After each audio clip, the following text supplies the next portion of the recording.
La nariz, de Nikolai Gogol. El 25 de marzo tuvo en San Petersburgo un suceso de lo más extraño. En la avenida de Voznesensky vivía el barbero Iván Yakovlevich. Su apellido se había perdido y no figuraba en la placa donde aparecían pintados un señor con la mejilla enjabonada y el siguiente letrero: se hacen sangrías. El barbero Iván Yakovlevich se había despertado bastante temprano, reparando al punto el olor a pan caliente. Incorporándose un poco en la cama, vio que su esposa, una señora de aspecto bastante respetable, muy aficionada al café, sacaba del horno pan recién cocido. Hoy no tomaré café, Praskovia Osipovna, dijo Iván Yakovlevich. En lugar de ello, tengo ganas de comer pan caliente con cebolla.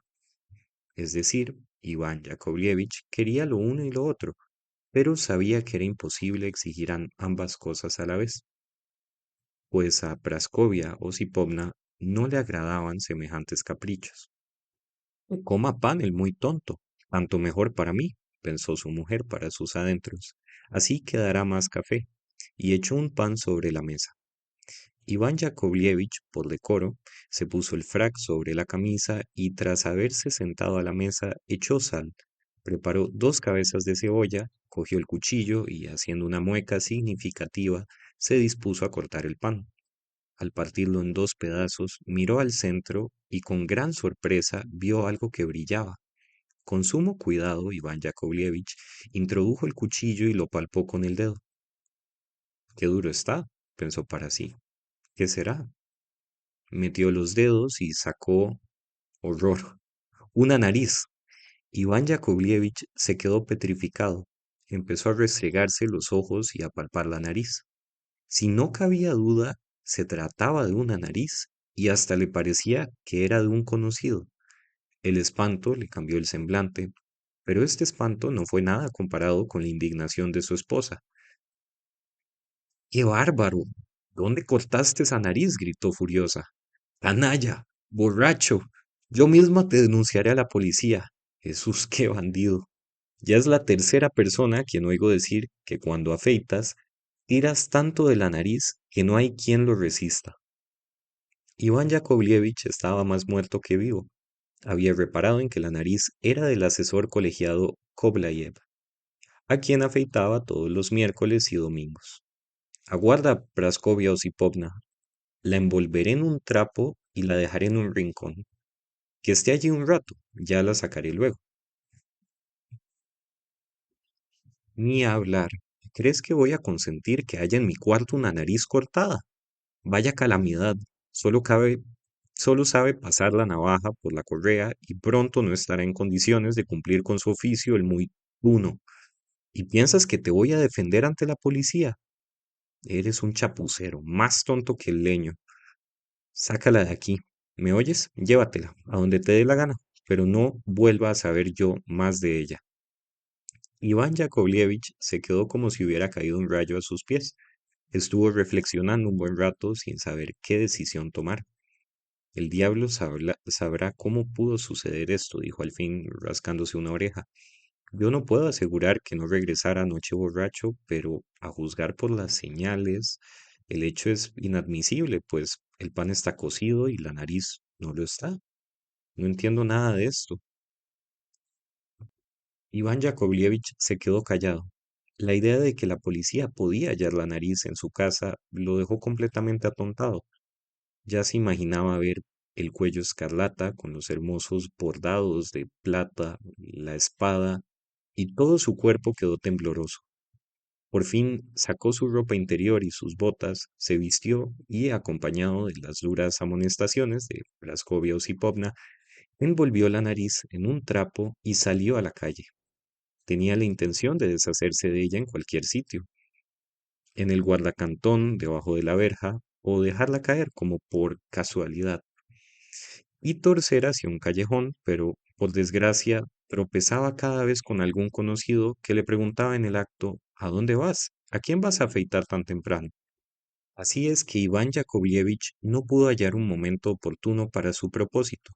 Una vez hasta logró dejarla caer, cuando desde lejos un centinela le hizo señas con la alabarda añadiendo, tú, que se te ha caído algo, recógelo.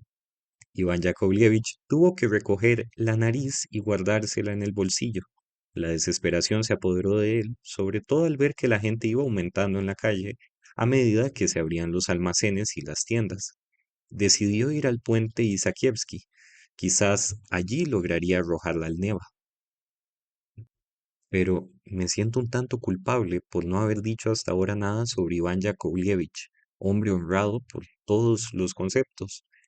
Iván Yakovlevich, como todo hombre formal en Rusia, ocupado en un oficio, era un borracho empedernido y, a pesar de que a diario rasurase barbas ajenas, la suya permanecía siempre sin afeitar. El fracte Iván Yakovlevich no usaba nunca levita, era pardo, es decir, que su verdadero color era negro, pero se hallaba cubierto de manchas grises y de un marrón amarillento. El cuello estaba reluciente y en lugar de tres botones solo se veían los hilos. Iván Yakovlevich era un gran cínico. El asesor colegiado Koblalev solía decirle mientras lo estaba afeitando, Iván Yakovlevich, tus manos huelen muy mal. A lo que él contestaba con la siguiente pregunta. ¿Y de qué van a oler mal? Lo ignoro, amigo, pero sé que huelen muy mal, respondió el asesor colegiado.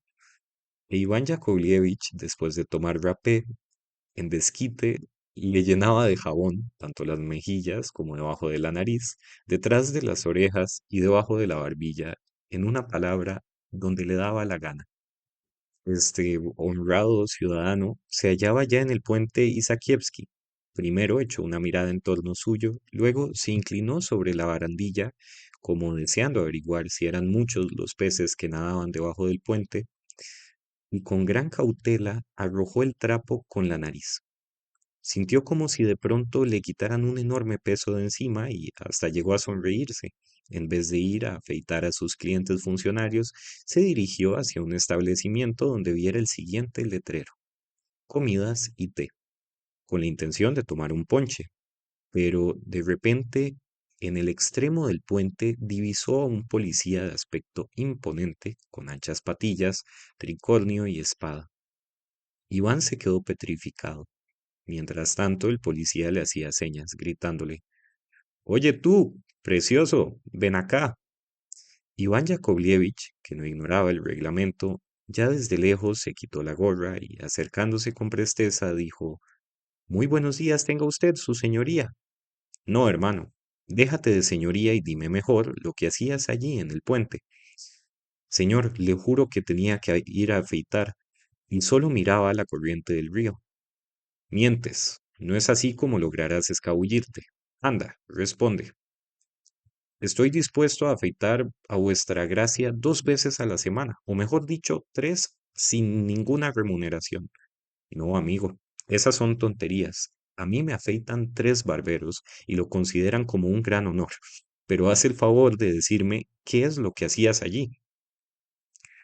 Iván Yakovlevich palideció, pero aquí el suceso queda envuelto en la niebla e ignoramos por completo lo que pasó después. El mayor Koblalev llevaba en la cadena de su reloj toda su colección de dijes de cornerina, en los que aparecían alternando unas armas con las palabras miércoles, jueves, etc. Había ido a Petersburgo por verdadera necesidad, o, para mejor decir, concretando, en busca de un puesto adecuado a su rango, como por ejemplo si la suerte le era propicia y le favorecía el de vicegobernador, o si esto no conseguía, al menos el de ejecutor de algún departamento renombrado. Tampoco tendría inconveniente en casarse, pero solo a condición de que la novia dispusiera de una dote o capital de 200.000 rublos. Y ahora el lector podrá darse cuenta perfecta de la situación en que se encontraba el mayor cuando vio, en lugar de su linda y bien proporcionada nariz, solo un estúpido sitio liso y plano. Para colmo de su desgracia, en la calle no aparecía ni un cochero, y se vio pues obligado a ir a pie, envuelto en su capa y cubriéndose el rostro con un pañuelo, como si le sangrara la nariz. Tal vez no será más que una ilusión mía. No puede ser que mi nariz haya desaparecido así, por las buenas, pensó para sí, y entró en una confitería con el fin de mirarse en un espejo. Por fortuna, no había nadie en la confitería, a excepción de los mozos que estaban barriendo el suelo y colocando las sillas. Algunos con los ojos aún soñolientos sacaban piroqui calientes en bandejas. Tirados en las sillas y en las mesas se veían los diarios del día anterior manchados de café. Bueno, gracias a Dios que no hay nadie, exclamó para sí. Ahora podré mirarme bien. Se acercó tímidamente al espejo y echó un vistazo. Que el diablo lo entienda. ¡Qué porquería! Dijo escupiendo. Si por lo menos tuviera algo en vez de nariz. Pero si no hay nada. Lleno de irritación, se mordió los labios y salió de la confitería. Contrariamente a lo que acostumbraba hacer, decidió no mirar ni sonreír a nadie, pero de repente se quedó como petrificado. A la puerta de su casa, ante sus mismos ojos, tuvo lugar un fenómeno inexplicable. Un coche se paró al pie de la escalinata, se abrieron las portezuelas y bajó, inclinándose ligeramente, un señor vestido de uniforme, que subió con presteza las escaleras. ¿Y cuál sería el espanto y al mismo tiempo el asombro de Koblalev al reconocer en él su propia nariz? Ante este espectáculo extraordinario le pareció que todo daba vueltas a su alrededor y apenas pudo mantenerse en pie. Todo temeroso resolvió, sea como fuere, esperar a que volviera a subir al coche, y efectivamente, al cabo de 2 minutos, salió la nariz. Iba con uniforme bordado de oro, con cuello alto, pantalones de gamuza y espada al costado. Por su sombrero, con plumín, se podía deducir que era un consejero del Estado. Todo parecía indicar que iba de visita. Miró a ambos lados y gritó al cochero, ¡En marcha! Y sentándose, se alejó. Poco faltó para que el pobre Koblalev enloqueciera. No sabía qué pensar de tan extraño suceso. En efecto, ¿cómo era posible que su nariz, que ayer mismo estaba en su cara, y no era capaz de viajar ni andar por sí sola, llevara uniforme? Echó a correr detrás del coche, que por fortuna no fue muy lejos, porque se detuvo delante de la catedral de Kazán. Entró apresuradamente atravesando una fila de mendigas viejas con las caras vendadas y con solo dos aberturas para los ojos y de quienes antes solía burlarse. Los fieles dentro de la iglesia eran pocos y se hallaban a la entrada, junto a la puerta. Koblalev estaba tan aturdido que no tenía fuerzas ni para rezar. Únicamente se ocupaba en recorrer con la mirada todos los rincones en busca de aquel señor que llevaba su nariz, hasta que al fin le vio en pie a un lado. El señor en cuestión tenía la cara completamente semioculta en su gran cuello, que estaba levantado, y estaba rezando con devoción. ¿Cómo podría acercarme a él? Pensó Koblalev. Por su uniforme y su sombrero claramente parecía que era un consejero del Estado. ¿Cómo diablos se las arreglaría? Empezó a toser muy cerca del consejero de Estado, pero la nariz no abandonó ni por un momento su actitud devota de postración y recogimiento. Caballero, dijo Koblalev, procurando cobrar ánimos. Caballero, ¿qué desea usted? Preguntó la nariz, volviéndose hacia él. Me extraña, caballero, me parece que usted debería saber cuál es su sitio. Le encuentra usted de repente y dónde en la iglesia, reconozca. Discúlpeme, pero no entiendo lo que usted me quiere decir. Explíquese. ¿Cómo se lo explicaría? Pensó para sí Koblalev, pero procurando animarse empezó a decir, claro, yo a propósito soy mayor. Usted convendrá conmigo en que es indecoroso que yo ande sin nariz. Cualquier frutera que vende naranjas en el puente Voskresensky puede estarse allí sentada sin nariz, pero no un hombre que aspira al puesto de gobernador. Indiscutiblemente conviene. No sé, caballero, al decir esto, el mayor Koblalev levantó los hombros. Perdóneme, pero si se digna considerar desde el punto de vista del honor y del deber, usted mismo puede comprender. No comprendo absolutamente nada, replicó la nariz. Explíquese con más precisión. Caballero, dijo Koblalev con dignidad, no sé cómo interpretar sus palabras. Aquí el asunto está muy claro. ¿O quiere usted? Pues en fin, usted es mi propia nariz. Usted está equivocado, mi buen señor. Yo no tengo nada que ver con usted. Además, entre nosotros dos no puede haber ninguna clase de relación. A juzgar por los botones de su uniforme, usted debe pertenecer al Senado o al menos a justicia. Y yo soy de instrucción pública. Y dicho esto, la nariz le volvió la espalda y prosiguió sus oraciones. Oblalep se quedó todo confuso, sin saber qué hacer ni qué pensar. En aquel momento se oyó un rumor de un vestido de señora, y junto a él pasó una dama, ya entrada en años, ataviada con encajes, a la que acompañaba una joven delgadita cuyo vestido blanco realzaba ventajosamente su talle esbelto, y que iba tocada con un sombrero, claro, ligero, como un bizcocho. Un lacayo de elevada estatura, con patillas y uniforme, que ostentaba una docena de cuellos, la seguía y se detuvo para abrir su tabaquera. Kowlaleb se acercó a ellas. Se arregló el cuello de batista del camisolín, ordenó los dijes que colgaban de la cadena de oro y de su reloj, y volviéndose sonriente de un lado para otro, fijó su atención en la esbelta dama, que se inclinaba un tanto, cual flor primaveral, levantando su mano diminuta de dedos casi diáfanos para persignarse. La sonrisa se acentuó más en la cara de Kovalev cuando vio debajo del sombrero su barbilla redonda, de blancura radiante, y parte de su mejilla, ligeramente sombreada por la primera rosa primaveral. Pero de repente dio un salto, como si se hubiera quemado. Recordó que donde los demás tenían nariz, él no tenía nada absolutamente, y las lágrimas brotaron de sus ojos. Se volvió con la intención de apostrofar en pleno rostro a aquel señor, diciéndole que bien sabía que era un farsante, que se hacía pasar por consejero de Estado cuando en realidad no era otra cosa que su propia nariz. Pero la nariz ya no estaba. En ese corto espacio de tiempo en que había estado mirando a la dama, se había marchado, probablemente para hacer otra visita. Esto acabó de sumirlo en la desesperación. Volvió sobre sus pasos y se detuvo en el pórtico, mirando cuidadosamente hacia todos los lados por ver si encontraba la nariz. Recordaba perfectamente que llevaba un sombrero adornado con plumas y un uniforme bordado en oro, pero no había reparado en la capa, ni en el color del coche, ni en los caballos. Tampoco sabía si llevaba lacayo. ¿Y qué librea vestía este?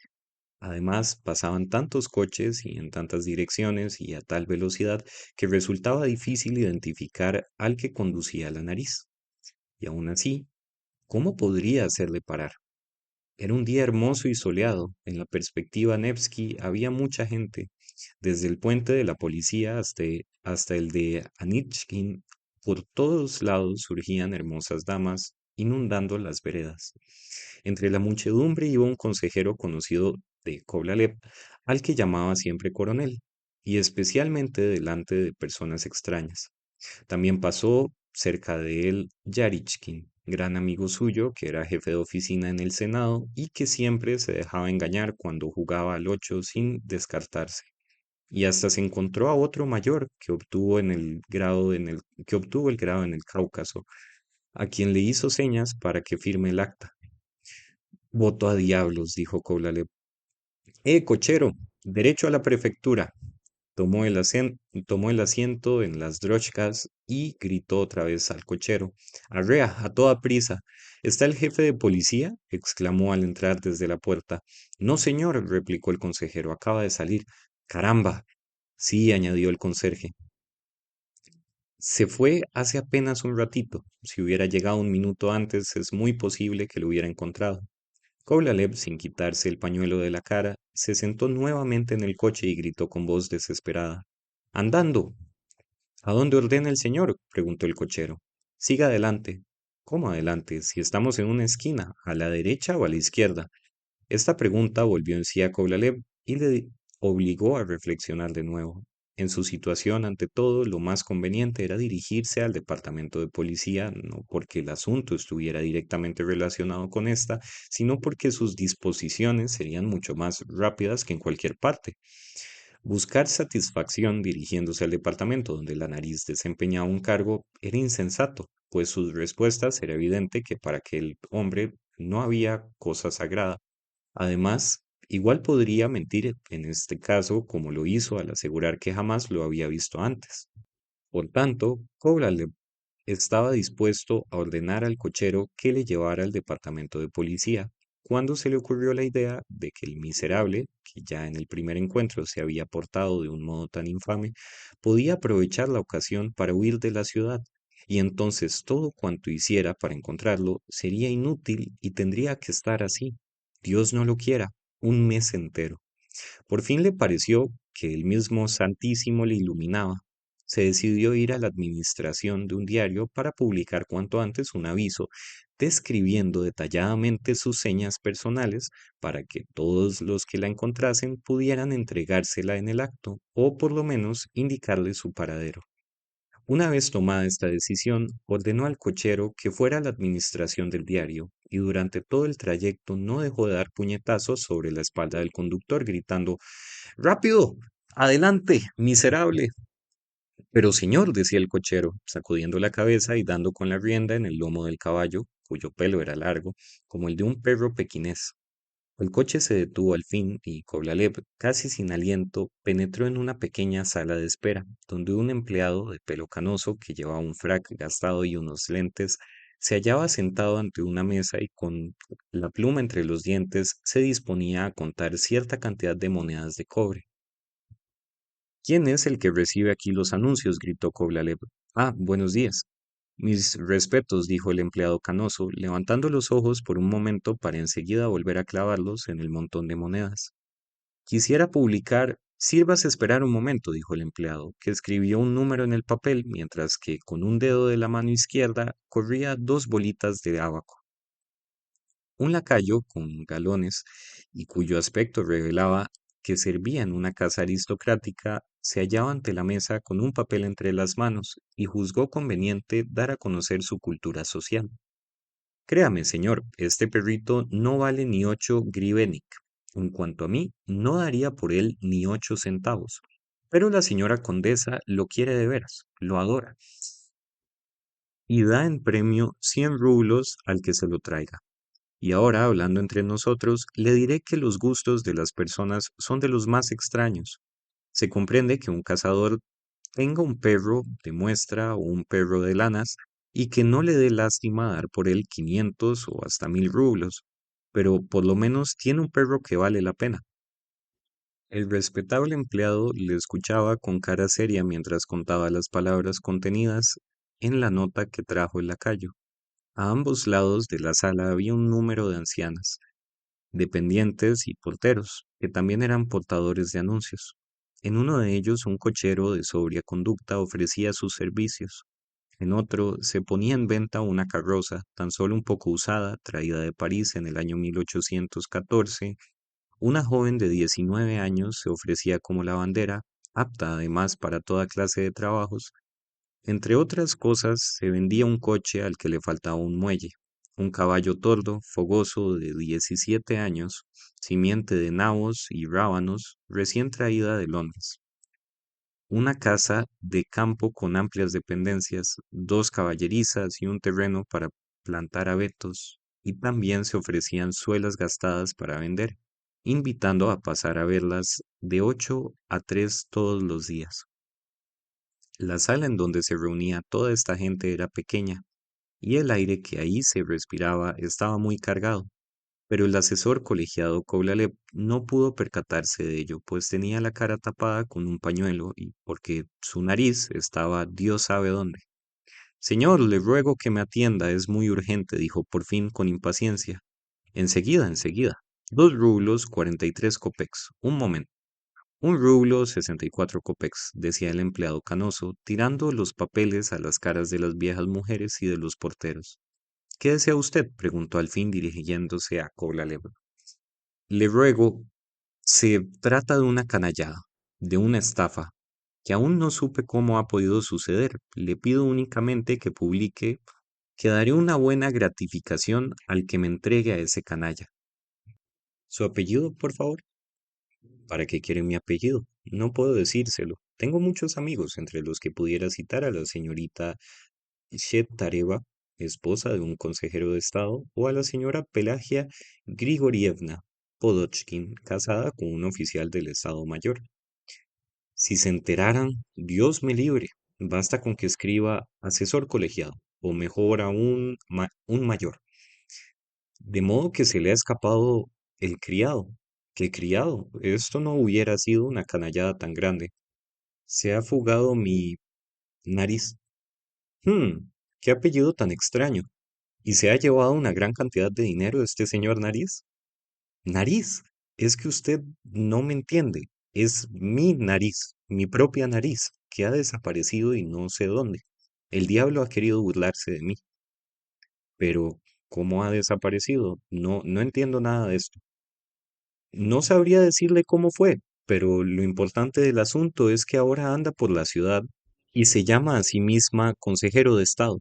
Y por esta razón le ruego que ponga un aviso diciendo que la persona que la encuentre debe entregármela en el acto. Usted mismo puede hacerse cargo. Dígame cómo es posible permanecer sin una parte del cuerpo de tal importancia. Aquí no se trata de un dedo del pie que por ir dentro del zapato nadie nota su falta. Mi caso es diferente. Yo visito todos los jueves a la esposa del consejero de Estado, a la señora Pelagia Grigorievna Podochkina, que tiene una hija muy bonita y que también es muy buena amiga mía. Juzgue usted mismo, ¿cómo puedo yo ahora? Me es imposible presentarme allí. El empleado quedó pensativo, estado de ánimo que denotaban sus labios fuertemente apretados. No, me es imposible publicar semejante anuncio. ¿Cómo? ¿Por qué? Pues porque puede desprestigiar al diario. Si cualquiera viniera para publicar que se le escapó la nariz, ya sin eso dicen que se publican muchas tonterías y falsos rumores. Pero, ¿por qué ha de ser una tontería? Me parece que no lo es en absoluto. ¿A usted le parece que no? Pues verá, la semana pasada se nos presentó un caso parecido, lo mismo que hace usted hoy, y trajo un anuncio que le costó 2 rublos y 63 copex. El anuncio decía tan solo que se había escapado un perro de aguas negro. Al parecer, esto no tiene nada de particular.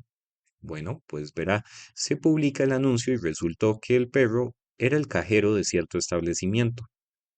Pero si yo no busco un perro de aguas, sino mi propia nariz, que es casi como anunciarme yo mismo. No, me es imposible publicar semejante anuncio.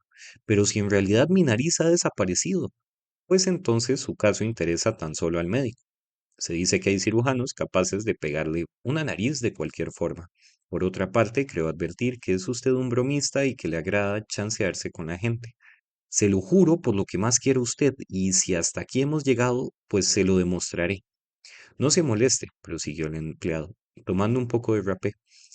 Pero, en fin, si no le incomoda, añadió con curiosidad, tendría mucho gusto en mirar su cara para ver la falta de nariz. El asesor colegiado se quitó el pañuelo de la cara. En efecto, es muy extraño, dijo el empleado. El sitio está completamente plano, como una torta recién cocida. Sí, increíblemente lisa. Bueno, ahora ya no discutirá. Usted mismo puede verlo. No queda más remedio que publicar el anuncio. Yo le estaré muy agradecido y me alegra mucho el haber tenido ocasión de conocerlo. Publicar esto no sería una cosa difícil, dijo el empleado, pero no veo en ello ninguna ventaja para usted. Mas, si se empeña, creo que le convendría más dejar el asunto en manos de un buen periodista, que tratará su asunto como un fenómeno raro de la naturaleza y publicará el artículo en U Abeja del Norte. Aquí volvió el hombre a tomar rapé. Para el bien de la juventud, se limpió la nariz para proseguir, o tan solo como un hecho curioso. El asesor colegiado había perdido por completo todas las esperanzas. Fijó los ojos al pie de la página, donde estaban los anuncios de espectáculos, y ya una sonrisa iba a asomar a su rostro al leer el nombre de una linda nariz, y hasta echó la mano al bolsillo para cerciorarse de si que le quedaba una tarjeta azul, pues según él, los altos oficiales debían ocupar butacas, pero la perspectiva de que le faltaba la nariz lo echó todo a perder. Hasta el mismo empleado pareció conmoverlo la difícil situación de Koblalev. Deseando consolarlo, creyó conveniente y oportuno expresarle sus sentimientos con algunas palabras amables. Lamento mucho que le haya sucedido algo tan curioso. ¿No quiere tomar un poco de rapé? Quita el dolor de cabeza y la melancolía. Incluso es bueno contra las hemorroides. Y al decir esto, el empleado le alargó su tabaquera, doblando con bastante habilidad la tapa, adornada con el retrato de una mujer que llevaba sombrero, de manera que éste quedase oculto. Este ademán distraído acabó con la paciencia de Koblalev. No entiendo cómo pueda encontrar oportuno el bromear conmigo de esa forma, le dijo dolorido. ¿Acaso no ve que me falta la parte indispensable del cuerpo para oler? Que el diablo se lleve su tabaco, no puedo ni verlo, no solo su asqueroso Berezinski, sino, aunque fuera en verdad, rapé legítimo. Dicho esto, salió y se fue a la comisaría. Koblalev entró en el despacho del comisario en el preciso momento en que éste bostezaba y decía en voz alta: Oh, que 2 horitas más estupendas para echarme una siestecita, por lo cual se puede muy bien deducir que la llegada del asesor colegiado no pudo ser más inoportuna. El comisario era muy aficionado a toda clase de artes y manufacturas, pero un billete de banco era lo que más valoraba. Esto sí que es una cosa buena, solía decir. No hay nada mejor. No necesita alimentos, ocupa poco sitio, se puede siempre meter en el bolsillo y no se rompe al caer al suelo. Recibió a Koblalev con bastante frialdad y le dijo que después de comer no era el momento más oportuno para hacer investigaciones y que la naturaleza misma determina el descanso después de la comida, por lo que el asesor colegiado pudo deducir que el comisario no ignoraba las sentencias de los sabios de la antigüedad.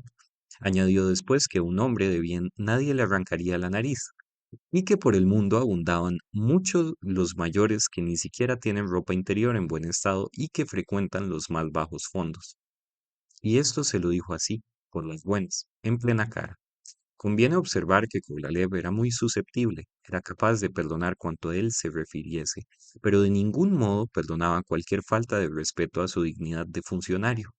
Hasta opinaba que en las obras teatrales se podía tolerar todo cuanto se refería a los oficiales subalternos, pero de ningún modo se podía permitir que atacasen a los altos oficiales. La acogida del comisario lo dejó tan confundido que, meneando la cabeza, exclamó, consciente de su dignidad y haciendo un ademán con la mano: reconozco que después de haber oído tan desagradables manifestaciones por su parte, no me queda más que decir, y salió. Cuando llegó a su casa apenas si podía mantenerse en pie. Anochecía, y después de todas esas inútiles investigaciones, su casa le pareció tan triste y poco confortable. Al entrar en el recibimiento, vio a su criado Iván tumbado sobre el viejo y sucio diván de cuero. Estaba echado de espaldas, escupiendo al techo con tal destreza que acertaba siempre en el mismo sitio. La indiferencia de este hombre acabó por enfurecer a Koblalev y le pegó con el sombrero en la frente, añadiendo: ¡Puerco! Siempre te entretienes con estupideces. Iván saltó repentinamente de su sitio y se acercó corriendo a quitarle la capa. El mayor entró en su habitación y, dejándose caer cansado y triste en una butaca, prorrumpió en suspiros, hasta que dijo finalmente: Dios mío, ¿qué hice para merecer esta desgracia? Si hubiera perdido una mano o un pie, cualquier cosa sería mejor. O si me faltaran las orejas, sería horrible, más se podría, con todo, soportar. Pero soy un hombre sin nariz. Es, ¿qué diablos? Un pájaro que no es un pájaro, un ciudadano que no es un ciudadano. En fin, que no queda más remedio que tirarse por la ventana. Si por lo menos me lo hubieran cortado en la guerra o en un duelo, o si fuese culpa mía, pero largarse así, sin más ni más, no, no puede ser, añadió después de reflexionar un tanto. Es increíble que la nariz haya desaparecido. Es completamente inverosímil. Seguramente estoy soñando o todo esto es solo producto de mi imaginación. A lo mejor me equivoqué y me bebí, en lugar del agua, el aguardiente con lo que me frotó la barba después de afeitarme ese imbécil de Iván. Con seguridad que no lo tiraría. Y entonces me lo tomé. Y para cerciorarse de que en efecto no estaba borracho, el mayor se pellizcó tan fuertemente que lanzó un grito. Este dolor lo acabó de convencer de que obraba con pleno uso de razón y de que vivía realmente. Se acercó cautelosamente al espejo y entornó los ojos con la idea de que, quizá por ventura, la nariz pudiera estar todavía en su lugar, pero al instante dio un salto atrás, murmurando: ¡qué asquerosidad! Esto era verdaderamente incomprensible. Si hubiera desaparecido un botón, un reloj o cualquier otra cosa por el estilo, pero desaparecer la nariz, y además en su propia casa. El mayor Koblalev, después de reflexionar un rato sobre las circunstancias del caso, dedujo que lo más probable era que la esposa del oficial del Estado Mayor Podochkin tuviera la culpa de todo esto, porque deseaba que su hija se casara con él. A él mismo no le desagradaba cortejar a la hija, pero siempre rehuía del desenlace final. Y cuando la dama le dijo claramente que deseaba que su hija se casara con él inclinó hábilmente la oferta sin ahorrarse cumplidos, diciendo que todavía era joven y que debía servir aún 5 años para llegar a cumplir el número redondo de 42 años. Y por esto la señora Podochkina decidió vengarse mutilándolo, y para eso debió alquilar algunas brujas, puesto que era absurdo suponer que le hubieran cortado la nariz. Nadie había entrado en la habitación. El barbero Iván Yakovlevich lo había afeitado el miércoles, y durante todo aquel día, lo mismo que el jueves, su nariz estaba intacta. De esto estaba seguro, y lo recordaba perfectamente. Además, hubiera experimentado algún dolor, y la herida no pudo cicatrizarse tan rápidamente, dejando una superficie plana como una torta. Planeó toda clase de proyectos en su cabeza. Debía llevar a la señora Podochkin ante los tribunales o ir personalmente a su casa y obligarla a confesarlo todo. Sus reflexiones fueron interrumpidas por la luz que brilló a través de las rendijas de su puerta, prueba inequívoca de que Iván había encendido ya una vela en el recibimiento. Poco después apareció el mismo Iván, llevando la vela delante de sí, y pronto la habitación quedó toda iluminada. El primer movimiento de Koblalev fue el de tomar su pañuelo y cubrirse la parte de la cara donde aún la noche anterior tenía la nariz, para que aquel bobo no se quedara mirándolo con la boca abierta, al ver aquella rareza de su señor. Iván no tuvo aún tiempo de irse a su cuarto, cuando en el recibimiento se oyó una voz desconocida que preguntaba: ¿vive aquí el señor asesor colegiado Koblalev? Pase, aquí está el mayor Koblalev, dijo Koblalev, levantándose rápidamente y abriendo la puerta. Entró un policía de buena presencia, con las mejillas llenas, que gastaba patillas, ni muy claras ni tampoco muy oscuras. Aquel mismo que al principio de nuestro relato se encontraba en el extremo del puente Isakievsky. ¿Usted perdió por casualidad su nariz? En efecto, pues ha sido hallada. ¿Qué dice usted? Gritó el mayor Koblalev. La alegría lo hizo enmudecer. Miraba fijamente al policía, en cuyos labios y mejillas jugueteaba la luz trémula de la vela. ¿Cómo la encontraron? Pues por una extraña casualidad. Fue tomada casi en camino. Iba ya a tomar asiento en una diligencia y quería marcharse a Riga. Y desde hacía tiempo tenía un pasaporte extendido a nombre de un funcionario. Y lo extraño es que yo mismo, al principio, la tomé por un señor, pero afortunadamente llevaba mis gafas conmigo y en el acto vi que era una nariz. Verá que soy corto de vista y si se pone usted delante de mí no le veo más que la cara, sin distinguir ni la nariz, ni la barba, ni ninguna otra facción. Mi suegra, es decir, la madre de mi mujer, tampoco ve nada. Koblalev estaba fuera de sí. ¿Dónde está? ¿Dónde? Voy corriendo enseguida. Tranquilícese. Sabiendo que usted la necesitaba, la he traído conmigo. Lo curioso es que el principal culpable de este asunto es ese bribón de barbero de la calle Voznesensky. Ya desde hace tiempo sospechaba que era un borracho y un ladrón. Anteayer robó unos botones en una tienda, pero su nariz está completamente intacta. Y al decir estas palabras, este policía metió la mano en el bolsillo y sacó la nariz, que estaba envuelta en un papel. Pero sí es ella. Sí, verdaderamente es ella. Por favor, quédese a tomar una tacita de té conmigo. Accedería muy gustoso, pero me es completamente imposible. De aquí tengo que ir al asilo de locos. Los precios de todos los comestibles han sufrido un alza terrible. En mi casa, mi suegra, la madre de mi esposa y mis hijos, el mayor sobre todo es un chico que promete mucho es muy inteligente, pero carecemos de medios para educarlo. Kovalev cayó en la cuenta de que lo que deseaba el policía era otra cosa, y entonces metió en su mano un billete de banco que había tomado de la mesa. El policía hizo un profundo saludo y se marchó. Un minuto después, Kovalev oía su voz en la calle regañando a un estúpido mujik que se había metido con su carro en la acera y al que terminó propinando un par de estacazos. Al salir el policía, el asesor colegiado quedó durante unos cuantos minutos en un estado de ánimo indefinible, y solo al cabo de unos momentos fue capaz de sentir y de ver tan fuerte había sido la impresión inesperada. Tomó cuidadosamente la nariz en el hueco formado con ambas manos y volvió a mirarla con atención. Sí, es ella, no cabe duda alguna. Aquí está el granito de ayer en la parte izquierda, y poco le faltó para echarse a reír de alegría. Pero en este mundo no hay nada eterno.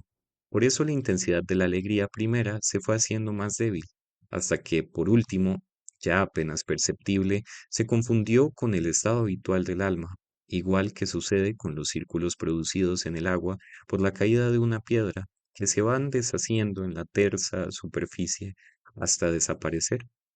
Koblalev se quedó reflexionando y comprendió que el asunto aún no había concluido. La nariz había sido hallada, pero faltaba aún fijarla otra vez en su sitio. ¿Y si no consigo pegarla? Al hacerse a sí mismo esta pregunta, el mayor se volvió todo pálido. Presa de un sentimiento de terror inexplicable, se sentó frente al espejo para no poner la nariz oblicuamente. Sus manos temblaban. Con mucha atención y cuidado volvió a colocarla en su sitio. Pero, ¡qué espanto! La nariz no se adhería. Se la llevó a la boca, la calentó un poco con su aliento y volvió a colocarla en el lugar plano, situado entre las dos mejillas. La nariz no se sostenía de ninguna manera. Anda, tonta, hazte el favor de estarte quieta, le decía, pero ella parecía de madera y caía en la mesa como un pedazo de corcho, produciendo un sonido extraño. El rostro del mayor se contrajo convulsivamente. ¿Será posible que no se adhiera? Se preguntó asustado. Pero por más veces que intentara colocarla en su sitio, sus esfuerzos resultaron siempre estériles. Llamó a Iván y lo mandó que fuera a avisar al médico, que ocupaba el mejor departamento de la casa. El médico era un hombre apuesto que gastaba unas magníficas patillas negras como la resina y cuya mujer era hermosa y rebosaba salud por los cuatro costados. Por la mañana solía comer manzanas y cuidaba en extremo de la limpieza de su boca, enjuagándose todas las mañanas, durante casi 3/4 de hora, y limpiándose los dientes con 5 clases de cepillos. El médico se presentó al instante, después de preguntar al mayor Koblalev cuánto había pasado desde el accidente, lo tomó por la barbilla y le dio un papirotazo tan fuerte en el sitio que estaba antes la nariz, que el mayor echó la cabeza hacia atrás y se dio un fuerte golpe contra la pared. El médico dijo que aquello no era nada y le aconsejó que se retirase un poco de la pared. Lo mandó a ladear la cabeza un tanto hacia la derecha y palpando el sitio donde antes estaba la nariz, dijo, Luego le hizo inclinar la cabeza hacia la izquierda y volvió a decir, "Hmm". Y por último, como conclusión, volvió a darle un papirotazo con el pulgar, de modo que el mayor estiró la cabeza como un caballo al que le examinan los dientes. Hecho este examen, el médico meneó la cabeza y dijo, no, no es posible. Es mejor que se quede usted así, pues de lo contrario podría empeorar. Claro es que podría pegársele la nariz. Yo mismo se la colocaría en el acto, pero le aseguro que sería peor para usted. Pues estamos arreglados, pero ¿cómo? Voy a quedarme sin nariz, dijo Koulalev. Peor que todavía no puede ser. ¿Qué demonios? ¿Dónde puedo presentarme con un aspecto tan repugnante? Estoy bien relacionado e incluso hoy mismo debería asistir a 2 reuniones. Conozco a muchas personas, por ejemplo, a la esposa del consejero de Estado, Techkarev, así como a la señora Pedochkina, casada con un oficial del Estado Mayor. Aunque en verdad, después de lo que acaba de hacer, no pienso tratarla más que a través de la policía. Por favor, prosiguió Kovalev con voz suplicante, ¿no habría algún medio? ¿No se podría colocar, aunque no quedara bien del todo, con tal que se mantuviese en su sitio? Yo incluso podría sostenerla un poco con la mano en las situaciones peligrosas. Además, Como no bailo, no puedo perjudicarla con ningún movimiento brusco y descuidado. Y en cuanto a los honorarios de sus visitas, tenga la seguridad que sabré agradecérselas tanto como me permitan mis medios. Créame, dijo el médico, con voz ni muy alta ni muy baja, pero en tono persuasivo.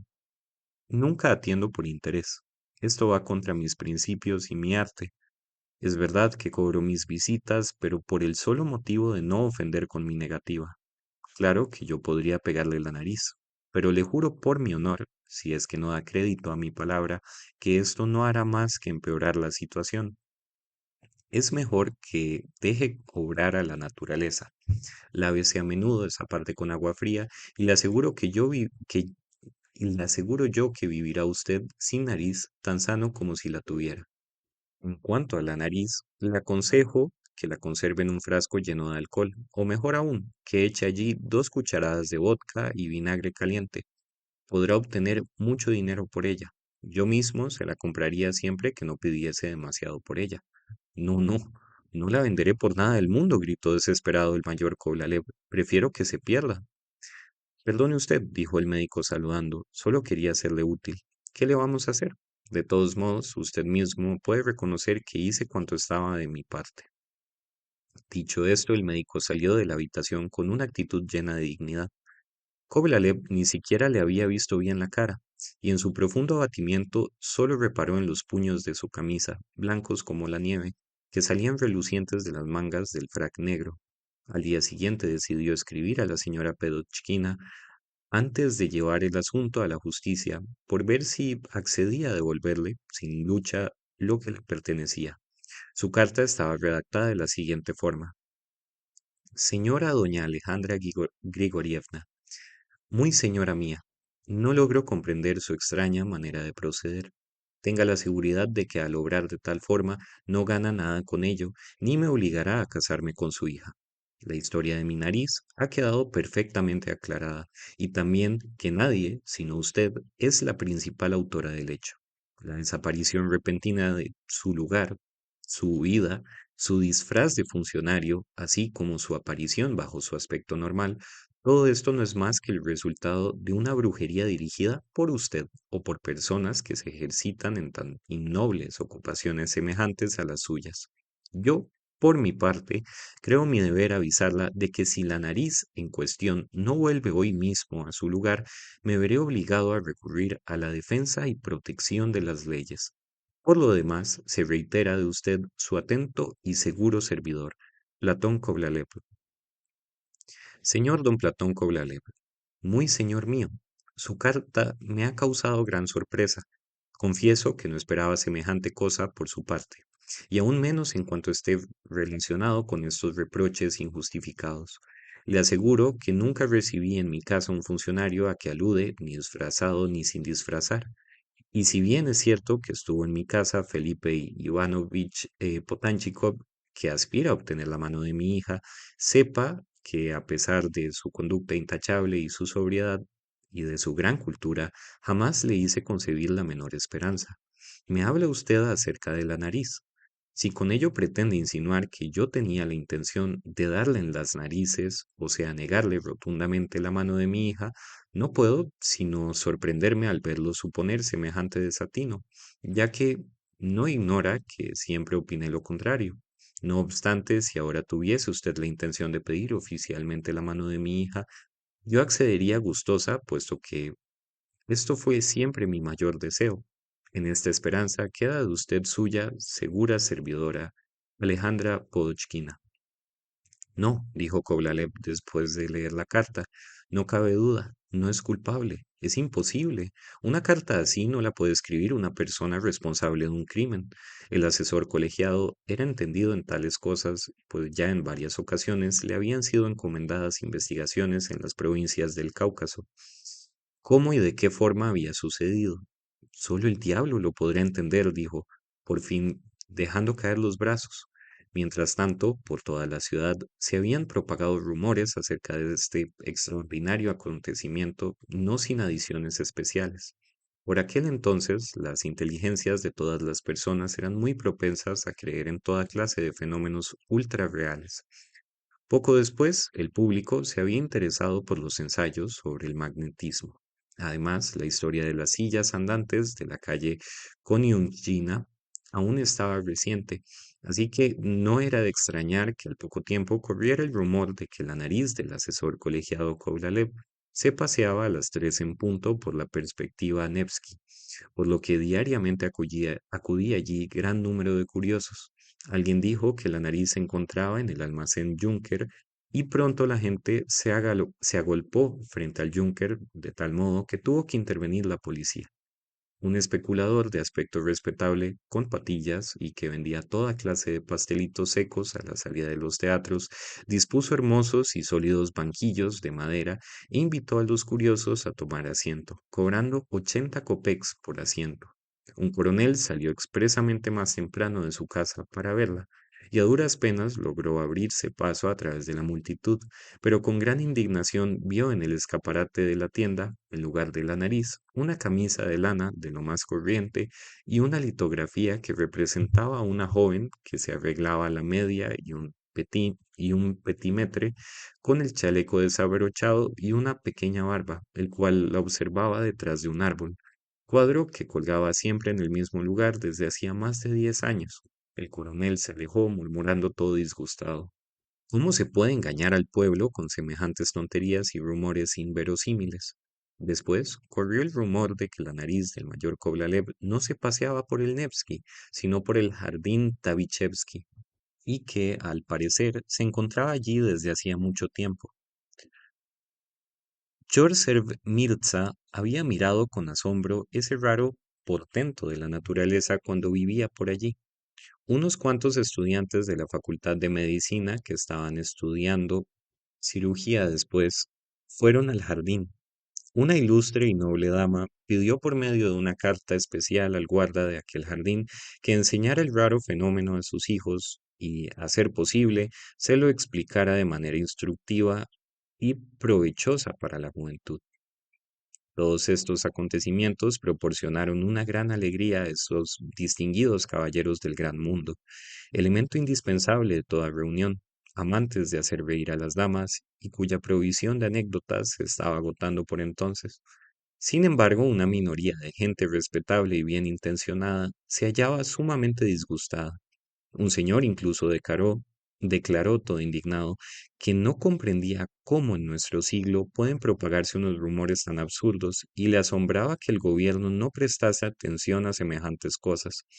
Este señor, como se ve, pertenecía a esa clase de personas que creen sea obligación del gobierno intervenir y meterse en todo, hasta en la vida íntima y rozamientos de los matrimonios, después de lo cual por aquí el suceso vuelve a sumirse en la niebla, y no se sabe nada de lo que sucedió después.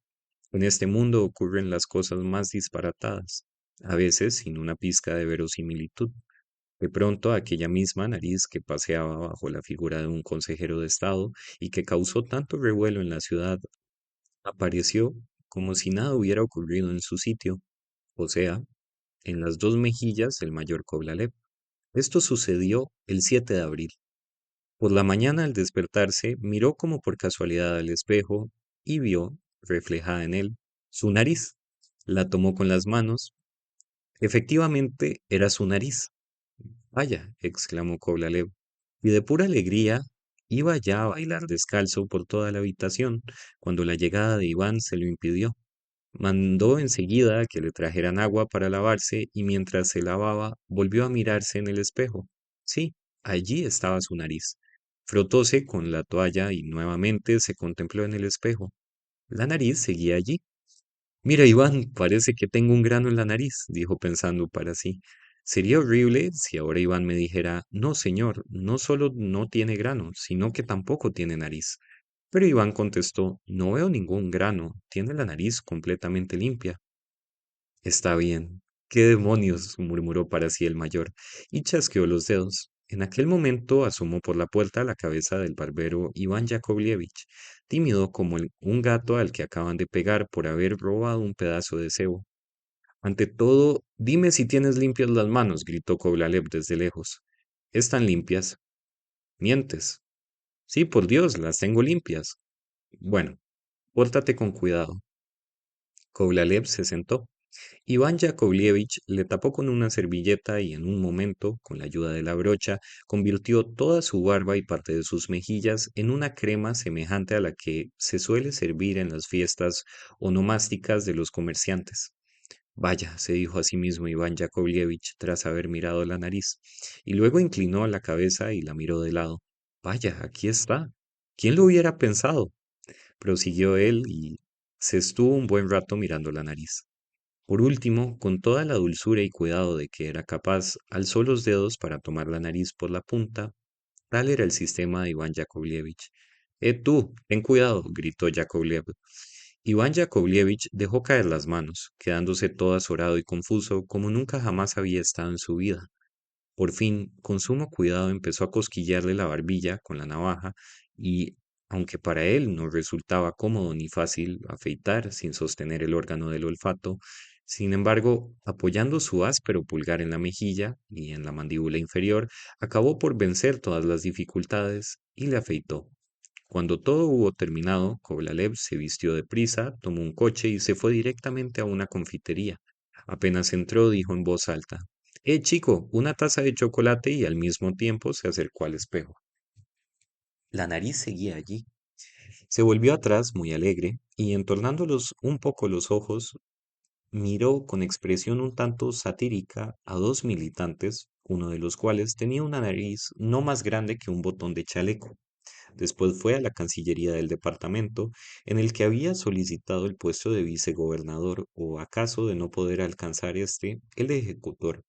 Al pasar por la sala de espera echó una mirada al espejo. La nariz seguía en su sitio. Luego fue a ver a otro asesor colegiado, o mayor, muy guasón, a cuyas observaciones mordaces solía contestar diciendo: Bueno, ya sé que tú eres un sabiondo y un pedante. Durante el camino pensaba: si el mayor no revienta de risa al verme, es un signo evidente de que no está su mujer. Pero el asesor colegiado no dijo nada. Bien, bien, qué diablo, pensó Kovalev para sus adentros. Por el camino encontró a la señora Podocchkina con su hija, la saludó y fue acogido con exclamaciones de alegría. Por tanto, todo estaba bien y no tenía ningún defecto. Se estuvo charlando con ellas un buen rato y sacó adrede delante de ellas su tabaquera, tardando mucho tiempo en llenarse los orificios de la nariz, diciendo para sí: aquí la tenéis. Mujeres, sois tontas, más tontas que las gallinas. En cuanto a tu hija, no tengo la menor intención de casarme con ella, así por amor. ¿Qué se habrá creído? Y desde entonces el mayor Koblalev se dejó ver como si nada hubiera ocurrido en la perspectiva Nevsky, en los teatros y en todos los sitios, y también la nariz como si nada hubiera ocurrido. Seguía fija en su rostro, sin dejar siquiera entrever que había semejante escapatoria. Después de lo cual se veía siempre al mayor Koblalev de buen humor, sonriente, persiguiendo sin excepción a todas las mujeres bonitas. En cierta ocasión se lo vio ante un puesto en Lostiny Dvor, comprando un cordón de una condecoración, mas sin saber con qué motivo, pues no era caballero de ningún orden. Y he aquí la historia que sucedió en la capital septentrional de nuestro gran imperio. Solo ahora, después de reflexionar sobre todo esto, vemos que hay mucho de inverosímil, sin hablar de lo extraño de la desaparición sobrenatural de la nariz y su aparición en diferentes lugares, bajo la figura del consejero de Estado. ¿Cómo pudo Koblalev no comprender que era imposible buscar la nariz por medio de un aviso en el diario?